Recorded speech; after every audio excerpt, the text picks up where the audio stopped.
Hi guys, what's up? GTV nagbabalik.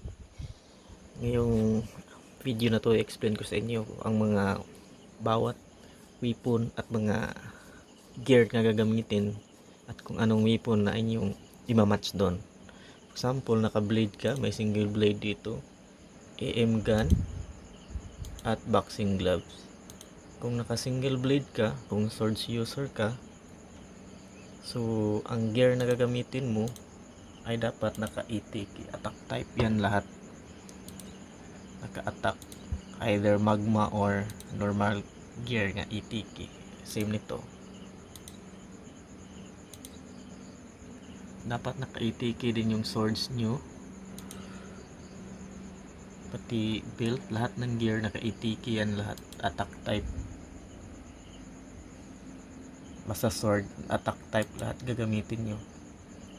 Kasi kapag halo-halo kasi hindi aakyat yung power nyo at madali kayo mapapatay. Ito naman sa swords, sa gun, sa AM gun ay dapat support type gagamitin nyo, SUP type. Sample ito, SUP type, SUP Falcon Eyes. So dapat ang inyong imamatch dito ay SUP na gear, SUP Enlightening Armor, SUP Enlightening Belt. So bali lahat ng mga gear na ilalagay nyo dito ay SUP type lahat. Huwag nyo haluan ng ATK or diff na gear. Kung gagawin nyo halo-halo yan, kawawa kayo.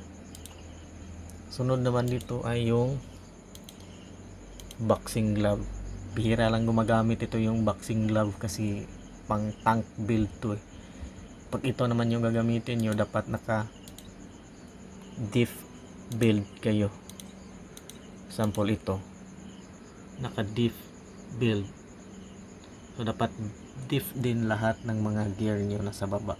Hanap tayo ng gear, diff. Ito, dapat diff build or diff armor, diff leg guard, diff belt, diff boots at diff goggles. Ito naka diff din dyan. So sa mga newbie yan, para sa inyo to, dapat alam nyo yung mga weapon na gagamitin nyo. Huwag nyo ihalo-halo yan, mahihirapan kayo mag rank up at madali kayong mapapatay, mabubuli lang kayo. So yun lang po, abangan nyo ang next videos about sa mga inbid ng mga crystals, kung ano ang dapat nyo gagawin at saan nyo ilalagay. Yun lang po, maraming salamat.